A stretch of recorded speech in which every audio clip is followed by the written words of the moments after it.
Salatu wassalamu alaik ya nasirul huda. Kaitan dengan bullying tadi, Ustaz. Kan ada pelaku, ada korban. Ya. Sekarang kan banyak terjadi di siswa-siswa ini, Ustaz. Kami sebagai guru kan sudah memberikan nasihat. Nah, kaitannya apakah pembuli ini termasuk kategori orang yang sombong, dan kita yang menegur ini tidak dikucilkan juga, Ustaz. Bapak ini negur saya terus gitu, dan tidak merasa kita dihina itu. Ya. Itu gimana, Ustaz? Kenapa dia membuli? Berarti dia melihat anak-anak ini kan mencontoh. Ada kemungkinan yang dia lihat dua. Kalau di sekolah oke, insya Allah gurunya baik-baik. Dua yang dia lihat. Bisa jadi orang tuanya di rumah membuli ART, membuli driver, membuli security, membuli office boy. Ibunya mungkin membuli. Yang kedua, dia lihat tontonan. Karena dia 3 alam anak ini. Alam sekolah, alam rumah, alam goib. Dunia maya. Dunia maya, sosial media. Sosial media. Maka saya curiganya contoh yang dia lihat di dua ini. Maka orang tua mesti memperbaiki diri karena kalian pendidik. Banyak orang tua menganggap ini anak saya, kalian didik. Sekolah bukan laundry. Tempat meletakkan pakaian kotor lalu balik. Mendidik anak tanggung jawab orang tua. Tapi karena orang tua sibuk, nggak sempat, maka dia cari partner. Mestinya orang tua mencium tangan guru, terima kasih. Bukan malah datang petantang petenteng ngamuk karena anaknya ditegur. Ini mesti diluruskan. Orang tua sekaya apapun dia nggak bisa bayar guru. Kamu bukan membayar guru, yang kamu bayar itu adalah waktunya. Mestinya guru ini bisa bisnis. Tapi karena dia mendidik anakmu, maka waktunya yang dibayar. TV, sosial media, kontrolnya juga. Nah, itu jadi guru nggak usah perlu khawatir terhadap ini. Murid, orang tua, makanya saya kumpulkan semua wali-wali murid, wali-wali santri. Jangan anaknya jadi didik. Orang tuanya juga dididik. Di sekolah kita didik sopan santun, baju. Ternyata orang tuanya di rumah you can see. Rumah pakai celana pendek. Di sekolah lihatlah pakaian anak-anak kita sopan. Sampai dia pulang ke rumah, dia lihat pendek. Hitam-hitam setampuk manggis, sudahlah hitam lututnya bekudis. Jadi ya, anak-anak mesti kita ajar dengan baik. Makanya saya bilang kumpulkan. Jadi setiap awal semester wali murid kumpul. Anak kalian sebenarnya tanggung jawab kalian. Lalu kalian serahkan ke kami didik. Tolong di rumah jangan dirusak lagi. Nah, jadi insya Allah kalau sinkron ini, 3 alam ini, produk ini selamat insya Allah. Berarti orang tua dengan guru harus sering berkomunikasi juga ya, Ustadz ya? Persatuan wali murid bertemu. Berarti pembuli tadi termasuk siswa yang sombong, Ustadz ya? Sombong karena dia merasa lebih hebat, lebih tinggi. Bapak saya lebih kaya. Kami ini bapak saya pejabat ini. Maka si orang tua juga di rumah mesti kasih tahu, kalau kamu hari ini diantar pakai mobil itu karena bapakmu, bukan karena kamu. Besok pagi kepalamu bisa diusap jadi anak yatim kalau aku mati. Jadi orang tua mesti mendidik anaknya dengan baik. Silakan. Iya, jadi Nanya dong. Ini nih, Tad. Saya punya teman di sekolah. Dia itu ke sekolahnya pakai motor baru. Padahal kan motornya itu punya orang tuanya. Terus sikap saya harus gimana, Tad? Iya, dia pakai motor, kita lihat aja.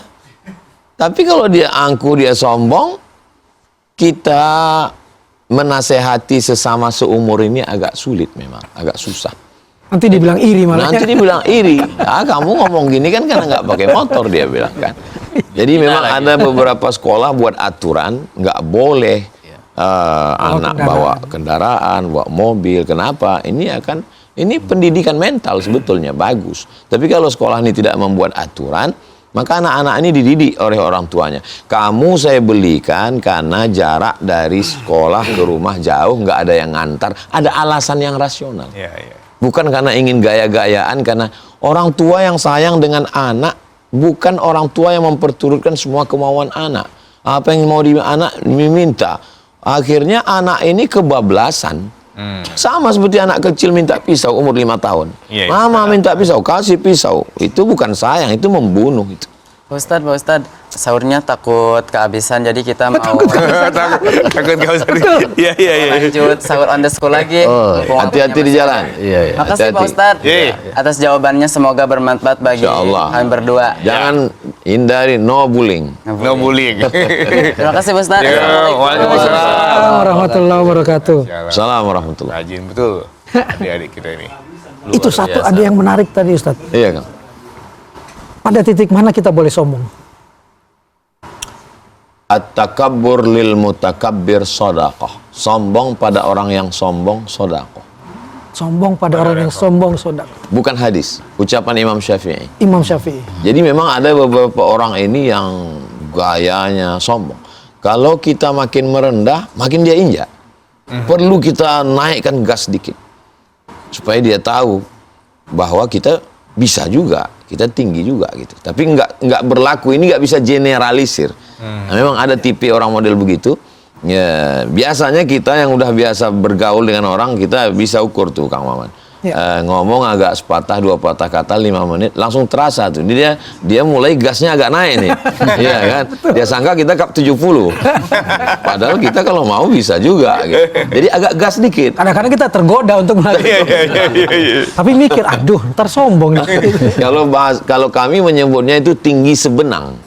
Benang itu kan tipis kan. Iya. Dia selalu untuk tinggi walaupun hanya sebenang. Oh. Tinggi sebenang. Alhamdulillah kemarin anak saya yang pertama kemarin, kita nggak ada maksud untuk nyombong, hanya keceplosan. Alhamdulillah, anaknya berapa Pak? Alhamdulillah 2, 3. Yang pertama kemarin di SD kemarin dia lomba jus 30, alhamdulillah. Oh, kalau anak saya tingkat kabupaten.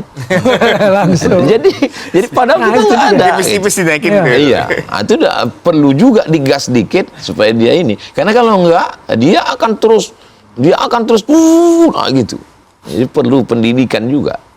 Setelah itu kita istighfar ya. Setelah itu kita istighfar. Niat kita mau mendidik dia. Ya, kita untuk mendidik bahwa di dia. atas langit masih ada langit. Bukan untuk jadi sombong kan. Bukan untuk seperti dia. Kalau seperti dia, apa beda kita dengan dia? Itu dia. Nah, Pak Ustadz, kadang-kadang seringkali atau bukan kadang-kadang seringkali kita nggak bisa membedakan antara bangga, bahagia, dan sombong. Ya. Seolah-olah tipis gitu. Ya. Adakah cara mungkin atau teladan dari Rasul bagaimana kita bisa melatih menjaga momentum bahwa ini tidak lebih daripada itu gitu? Iya. Sombong itu adalah al-kibru, kabbara. Sombong itu adalah ghamtun nas, menyepelekan orang. Ketika ada unsur menyepelekan orang, baru dia disebut dengan sombong. Batarul haq, menolak kebenaran, wa ghamtun nas, menyepelekan orang. Kalau ada dua unsur ini atau salah satu dari keduanya, baru dia disebut dengan sombong. Tapi kalau nggak ada unsur itu, dia tidak sombong. Makanya dia betul yang Mas Bagus katakan, dia tipis. Nah, maka ada yang kelihatannya sombong, padahal sebenarnya tidak sombong. Justru dia sedang mengajar kita untuk jangan terlalu melu. Jangan terlalu merendah-rendah sehingga kita diinjak orang. Jadi ada orang yang kasus bullying karena sombong, dia melakukan itu karena dilihat orang ini memang bisa diinjak gitu.